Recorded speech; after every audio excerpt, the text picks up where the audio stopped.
Kabla ya taarifa hizi za ndani ambazo ni za siri kubwa, tunazileta moja kwa moja kutoka hapa Mbeya, Tanzania. Ikiwa unatazama kwa mara ya kwanza, hauja subscribe katika channel yetu ya Tanzania ITV, chukua sekunde moja tu, bonyeza batoni ya subscribe, washa kengele ili kuendelea kupata taarifa hizi kemkem kila wakati.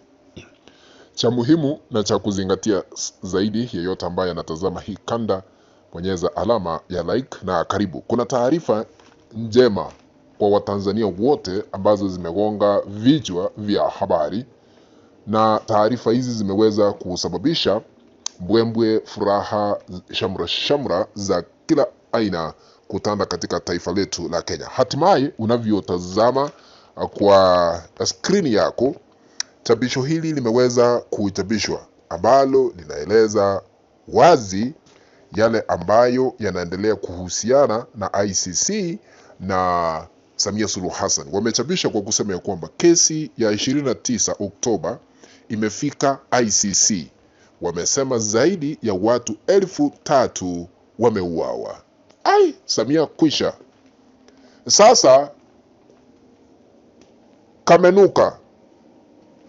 Tunapoenda hewani, John Heche ambaye ni makamu mwenyekiti wa chama cha Chadema amewasha moto hapa Tanzania kwa kutaarifu wa Tanzania kwamba kesi ya mauaji yaliyofanyika hapa Tanzania 29 Oktoba mwaka jana 2025 imefika ICC, na wamesema zaidi ya watu 3,000 wameuawa hapa Tanzania. Najua nilimuona macho kwa macho wakati alikuwa hapa Mbeya tu, nilimuona John Heche. Sasa ICC ni mahakama ambayo inashughulikia uhalifu, ipo pale Uholanzi. ICC itamuondoa Samia Suluhu Hassan Ikulu ili kumfungulia mashtaka kwa kile ambacho kinasemekana kesi yake ishafika ICC, ambayo iko kurasa ngapi hapa? Tunaona, wacha nithibitishe. Yes, kurasa 82 zinazoeleza kutokana na mauaji ama kutoka kwa mauaji ya watu zaidi ya 3,000 nchini Tanzania. Kesi hii imefika ICC. Tumeweza kupata thibitisho kwamba Samia amefikiwa.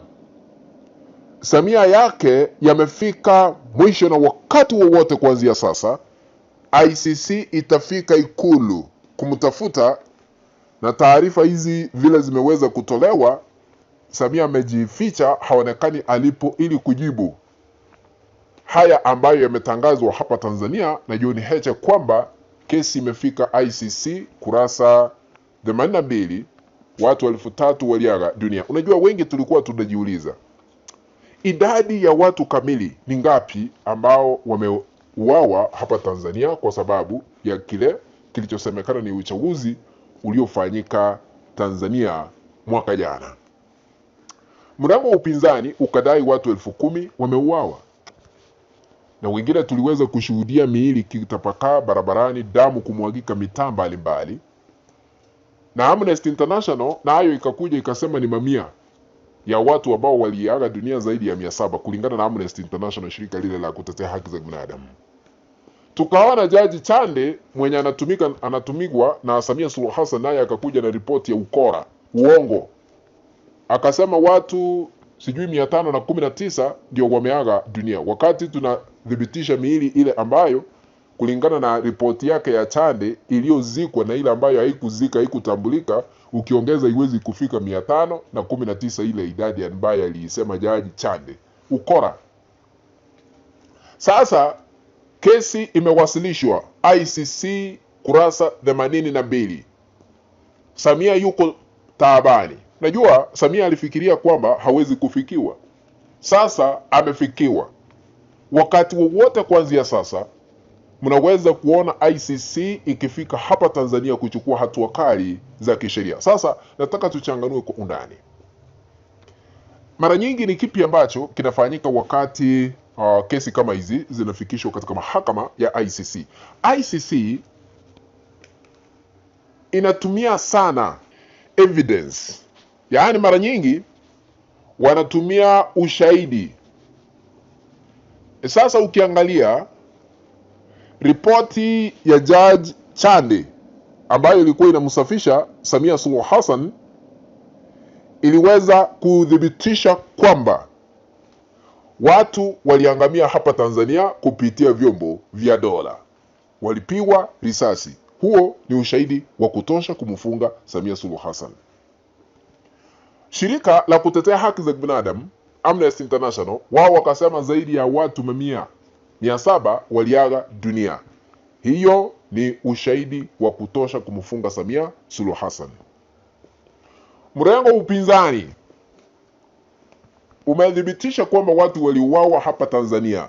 Vyombo vya dola vinaonyesha picha mbalimbali kwamba watu waliaga hapa Tanzania. Hata iwe ni mtu mmoja ambaye aliaga dunia, mtu mmoja anaweza kufunga yule mshtakiwa. Mshtakiwa ni nani? Ni Samia Suluhu Hassan na serikali yake ya kiimla.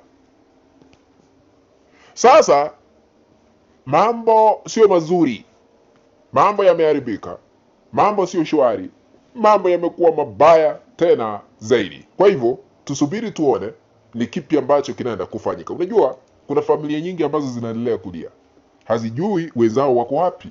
Wengine waliaga dunia, wengine wakazikwa, viatu zikazikwa, nguo zikazikwa, picha zikazikwa. Ishara tosha kwamba hawakufanikiwa kupata miili ya wenzao ili kuenda kuizika. Tuliona mke wa Tundu Lissu, Alsie, alikuwa katika kamati ya kutetea haki za binadamu kule Ulaya, Brussels, Ubelgiji. Akazungumza kizungu kubwa, akasema vile Samia amemtesa mume wake ambaye anaitwa Tundu Lissu, anamfunga kwa sababu ya uhaini. Uhaini ni kusema pasipokuwa na mabadiliko hakutakuwa na uchaguzi. Akaambiwa muachilieni huyu Tundu Lissu, akashupaza shingo. Sasa Samia chake kimefika mwisho. Huyu ambaye ni dadake Humphrey Polepole, naye alitoa ushahidi wake kule Ulaya. Samia ana mashtaka mengi. Samia hana pa kujificha. Samia hana pa kutorokea. Samia na serikali yake wamefikiwa sasa, na huenda watachukuliwa hatua kali za kisheria. Unaona mataifa mengi yameanza kujiondoa kutoa ufadhili hapa Tanzania na hata kutumana misaada. Ni kwa sababu ya kile ambacho kinasemekana ni serikali ya udhalimu. Vile mnakumbuka interneti ziliweza kuzimwa hapa Tanzania wakati wa uchaguzi, kisha baadaye stima zikazimwa, mitandao ikazimwa kila mahali. Tukaona akijitangaza kuwa amepata 98% na kuandikisha rekodi mpya ambayo haijawahi andikishwa tangu tupate uhuru mwaka 1963. Sasa baadaye akaapishwa chini ya ulinzi mkali wa kijeshi, na watu wa kawaida hawakuhudhuria uapisho wake. Hayo yote yanatuma signal kwa ICC kwamba huyu mtu hakuteuliwa vilivyo. Angeteuliwa vilivyo, watu wa Tanzania wangeenda tuweze kushuhudia uapisho wake. Naomba kufikia hapo. Nikipata taarifa zingine nitarejea kwa mengi zaidi. Asanteni, lakini ikiwa hauja subscribe, chukua sekunde moja ya mwisho, bonyeza button ya subscribe, washa kengele ili kuendelea kupata taarifa hizi kemkem kila wakati. Kwaheri kwa sasa.